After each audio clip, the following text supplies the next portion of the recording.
Chloroplast green colour के plastid की हम बात कर रहे हैं। और क्लोरोप्लास्ट को सेल का सबसे लार्जेस्ट सेल ऑर्गेनेल कहा जाता है।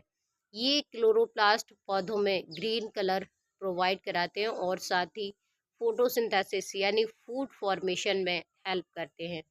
क्या होते हैं क्लोरोप्लास्ट? Green plastid.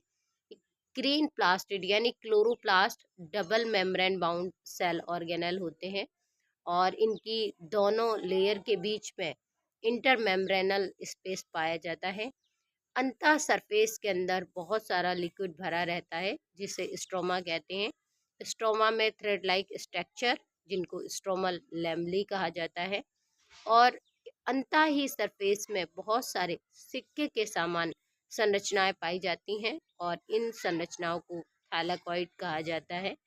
थैलाकॉइड एक के ऊपर एक सिक्के के समान अरेंज होकर ग्रेना का फॉर्मेशन करते हैं और एक ग्रेना को दूसरे ग्रेना से जोड़ने के लिए इंटर ग्रेन्युलर लैमली पाए जाते हैं।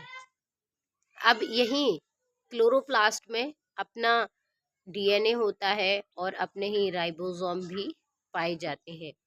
और जो ग्रेना है, ग्रेना में फोटोसिंथेसिस की लाइट रिएक्शन होती है, यानी ग्रेना को लाइट रिएक्शन की साइट कहा जाता है। Site of light reaction chloroplast के ग्रेना को कहा जाता है और क्लोरोप्लास्ट के स्ट्रोमा में फोटोसिंथेसिस की डार्क रिएक्शन होती है, यानी light of dark reaction stroma को कहा जाता है। अब ये जो क्लोरोप्लास्ट है, इन क्लोरोप्लास्ट में